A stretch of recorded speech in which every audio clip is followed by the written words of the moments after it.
Mừng thầy Noel thánh nước Việt Nam mình, đồng tin thiên minh thiên sứ hát ca bình lành. Mừng thầy Noel thánh nước Việt Nam mình, đây đêm Thiên Chúa bình ta dài người con đi tô vì. Thầy cùng thầy vui thầy cùng thầy nước thánh đi con nói thương xin con người nhân việt ta. Mừng thầy Noel cầu thầy Chúa nay đang nồng tại bên em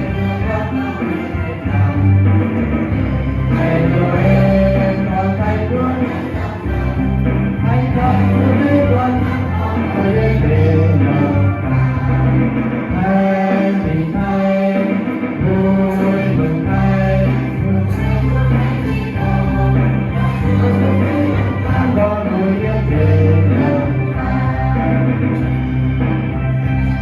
Lời Chúa ở trong Matthew đoạn 2 câu 9 đến câu 1 có chép như vậy: mấy thầy nghe vua phán sau liền đi kìa ngôi sao mà họ đã thấy bên đông phương viết trước mặt, cho đến chừng ngay trên chỗ con trẻ ở mới dừng lại. Mấy thầy thấy ngôi sao mừng rỡ quá độ.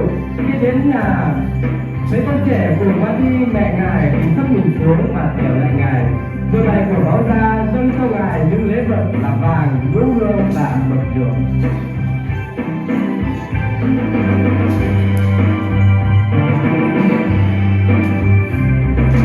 Còn thanh niên theo lắm có hoa lần theo